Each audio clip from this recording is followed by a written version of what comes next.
Well, good morning, ladies and gentlemen. Welcome to Grumman Pilot's YouTube channel. And today we're going to look at some rubber parts for our airplanes. We don't have many, mainly the seals and the wing root seals. Plus, we're going to have some memories for you. So I hope you stay tuned for all of this. Again, we're going to be talking about the rubber parts, canopy seal, double bead seal, and the wing root seals for 2 and 4 place. That's about all the rubber we have on our airplane. So stay tuned for some fun. Hit the like button and hit the notify to stay current with our content. Now here's a look at the wing root seals. There's one on either side, left and right, and they are the longest pieces of rubber we have on the airplane because they stretch all the way over the wing and all the way back. They're a good 8 feet in length.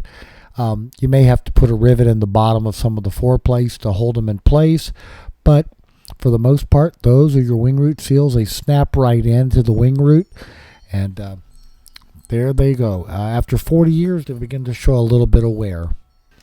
Now, it's not a very exciting shaped seal, but your front canopy seal with the little wiper edge on it, it mates up with the double bead seal and keeps all the water out of your airplanes.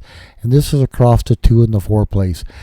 We buy a bunch of them from Fletch Air. We get those and the double bead seals, have the rubber on hand. The prices have been volatile lately, but hopefully they bought a bunch and they won't run out. And again, we bought a bunch, for our price is going to be stable for a while. So again, that's the front canopy seal. They're available from Fletch Air, or come to Yankee Aviation and we'll change yours out for you. Another seal we have on our airplane is the double bead seal. We call it that because it's got a bead on the top and a bead on the bottom. It's held in with metal strips. It goes on the windshield, and it provides that mating place for the front canopy seal to latch into so that any water slips by runs right out the side of your canopy and not endangering everything. So again, we bought a couple of bags of the double bead seals, so come on into Yankee Aviation. We'll be happy to change yours out for you. So ladies and gentlemen, that's a look at the rubber seals that we have on our airplane, so stay tuned now for a bit more fun. Now, over the years, I've always carried some cards in the airplane because you never know where you're going to get weathered in and might have to spend some time playing a lot of solitaire, or if you're with other airplanes, you can play a card game.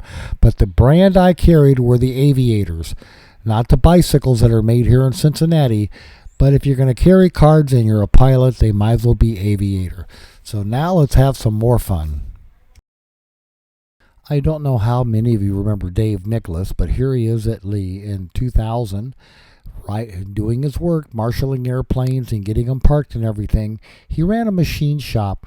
Interesting guy. Him and Pam attended many a convention for the AYA. Very active member in the Great Lakes area. But one year for Christmas, he sent me some Christmas presents, and he had made them in his machine shop. He bead blasted glasses.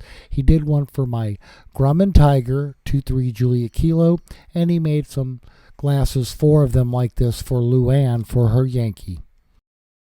And as we're cleaning house, here you go. Here's the outgoing President Award for Luann Seavey, someone I know very well from the AYA, and she was awarded this at St. Simon's Island, Georgia, and it was in the 2010 time frame. She served for a year as president of the AYA.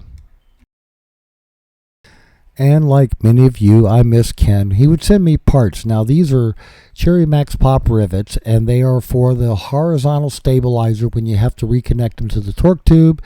Very specialized number, but Ken always had a sense of humor. Sends me the part number, sent me 4 of them. And there are 4 rivets. Rivet, rivet, rivet, rivet. So I don't know about you guys, but I sure do miss having Ken around. So stay tuned for a bit more look at some parts and fun. One of the interesting about reading logs for an airplane, I was looking at purchasing one, and I did end up buying it. It wasn't quite as advertised, been recently flown all its life. But here are a number of the state stickers for New Hampshire for that airplane. Now that one was 1983, but I'm pretty sure that from 83 to 90, this airplane did not fly at all. The stickers were all in a book. So things you look at when you're going through records to kind of put a value on the airplane and a little bit about the history of that aircraft.